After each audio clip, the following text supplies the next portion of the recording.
Good morning students. हमने अपने last lecture में 2 सेक्टर मॉडल और 3 सेक्टर मॉडल डिस्कस किया था। अब हमारा एक मॉडल रहता है 4 सेक्टर मॉडल। 2 सेक्टर मॉडल और 3 सेक्टर मॉडल आई होप कि आपको क्लियर हो गया होगा, क्योंकि काफ़ी इजी मॉडल्स हैं।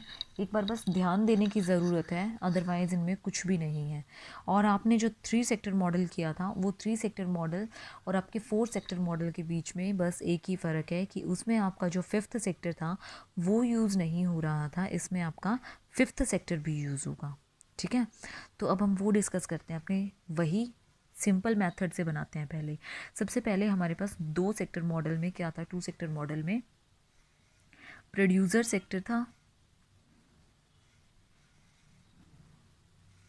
और हमारा हाउस होल्ड सेक्टर था। ठीक है स्टूडेंट्स, ये 2 सेक्टर्स थे हमारे पास। और एक हम बीच में क्या ले रहे थे, 2 सेक्टर मॉडल में हमारा फाइनेंशियल सिस्टम ले रहे थे। फाइनेंशियल सिस्टम, ये हमारा फाइनेंशियल सिस्टम है। एक थी हमारी गवर्नमेंट, ये हमारी गवर्नमेंट है। गवर्नमेंट इसको क्या करती है, सेविंग करती है इसके अंदर, और यहाँ से क्या करती है, बोरो करती है। ये एक तरीके से आरबीआई है हमारा, आरबीआई के अंदर ये सेव करती है और यहाँ से ही उधार लेती है जब गवर्नमेंट को कुछ भी करना होता है। तो ऐसे ही हमारा हाउस होल्ड सेक्टर, हम जो है अपनी तनख्वाह में से या फिर अपने बिजनेस में से जो भी हमारे पास पैसा होता है, उस पैसे में से कुछ पार्ट अपना बचा लेते हैं, बचाते हैं ना कुछ पार्ट। तो उस बचे हुए पार्ट को क्या कहा जाता है, सेविंग कहा जाता है। और वो सेविंग हम कहाँ डिपॉजिट कराते हैं, बैंक्स में डिपॉजिट कराते हैं, फाइनेंशियल सिस्टम के अंदर डिपॉजिट कराते हैं। तो हम क्या करते हैं, सेविंग। और फिर इनसे क्या लेते हैं, जब हमें ज़रूरत होती है अपने पैसे की या फिर और ज़्यादा पैसे की, तो इससे हम क्या कर लेते हैं, बोरो कर लेते हैं, बोरोइंग। ऐसे ही प्रोड्यूसर सेक्टर बड़े लेवल पे क्या करता है, सेविंग करता है।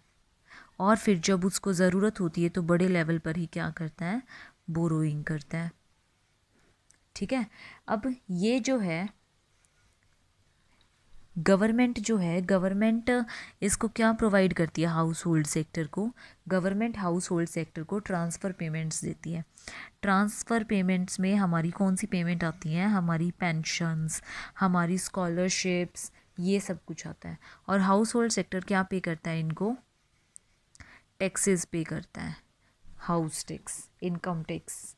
ठीक है स्टूडेंट्स, अब ये producer sector house hold sector को क्या प्रोवाइड करता है, फैक्टर इनकम प्रोवाइड करता है। जो लैंड लेबर ये दे रहा है उसको, उसके बदले में फैक्टर पेमेंट देता है ना ये इसको, तो वो फैक्टर पेमेंट आएगी हमारी, फैक्टर पेमेंट देता है ये इसको। और क्या करता है, फैक्टर पेमेंट देता है एक तो इसको, और ये इसको क्या पे करता है, कंजम्पशन एक्सपेंडिचर पे करता है। क्या पे करता है, कंजम्पशन एक्सपेंडिचर।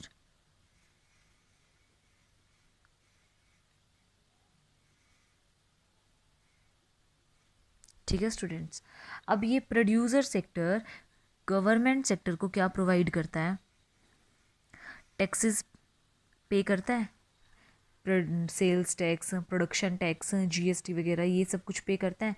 और इसके बदले में गवर्नमेंट इसे क्या प्रोवाइड करती है, सब्सिडीज़ प्रोवाइड करती है।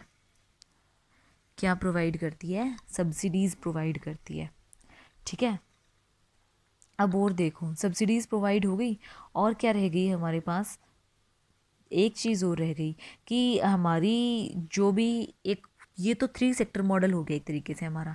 हमारी जो एक लास्ट जो सेक्टर रह गया वो क्या रह गया, रेस्ट ऑफ द वर्ल्ड रह गया। तो रेस्ट ऑफ द वर्ल्ड हमारा यहाँ एग्जिस्ट करता है, रेस्ट ऑफ द वर्ल्ड। अब ये जो रेस्ट ऑफ द वर्ल्ड के साथ है, हमारा इंपोर्ट और एक्सपोर्ट का रिलेशन होता है। जब हम इंपोर्ट करते हैं तो उसके बदले में हम क्या करते हैं, इंपोर्ट पेमेंट करते हैं, और जब एक्सपोर्ट करते हैं तो एक्सपोर्ट पेमेंट लेते हैं। तो अब ये इनको एक्सपोर्ट पेमेंट करेगा, और जब इंपोर्ट करेगा तो ये इनको इंपोर्ट पेमेंट करेगा।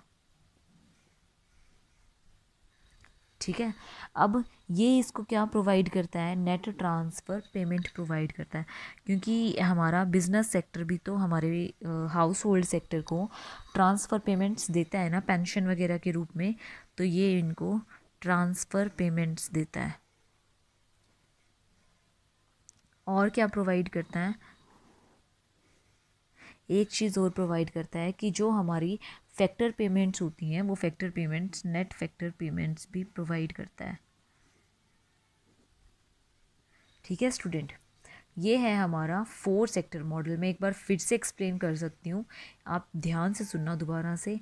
हम इसमें पहले अपने वही 3 सेक्टर्स लेते हैं, प्रोड्यूसर सेक्टर, 2 सेक्टर लेते हैं sorry, producer sector, house hold sector, financial system के साथ। तो वो सेविंग बोरोइंग, सेविंग बोरोइंग, ये इसको क्या पे करते हैं, कंजम्पशन एक्सपेंडिचर, और ये इसको क्या प्रोवाइड करते हैं, फैक्टर पेमेंट। अब हमारी एक गवर्नमेंट और आ गई है, गवर्नमेंट वही सेविंग बोरोइंग।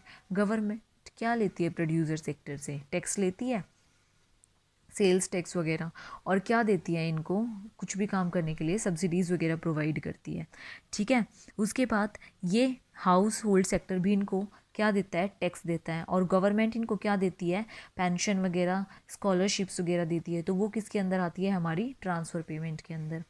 अब लास्ट सेक्टर रहता है हमारा रेस्ट ऑफ द वर्ल्ड। जो ये रेस्ट ऑफ द वर्ल्ड है वो क्या करता है, इंपोर्ट और एक्सपोर्ट रिगार्डिंग करता है। अगर एक्सपोर्ट करते हैं तो ये हमें पेमेंट देता है, और अगर इंपोर्ट करते हैं तो हम इनको पेमेंट देते हैं। ठीक है, अब ये rest of the world house hold sector के लिए क्या करते हैं, वही ट्रांसफ़र पेमेंट प्रोवाइड करता है और फैक्टर पेमेंट प्रोवाइड करता है। ठीक है स्टूडेंट, ये था हमारा 4 सेक्टर मॉडल। आई होप कि आपको क्लियर हो गया होगा, और अगर नहीं हुआ है तो मुझे बता देना। अब आपके इस चैप्टर का सिर्फ एक टॉपिक रहता है, लीकेज वाला। ठीक है, वो हम अपनी नेक्स्ट क्लास में करेंगे। अगर आपको कोई भी प्रॉब्लम है तो मुझे बता देना। 2 सेक्टर, 3 सेक्टर, 4 सेक्टर मॉडल में मैं फिर से एक बार दोबारा से तीनों को रिपीट कर दूँगी। Okay students, thank you.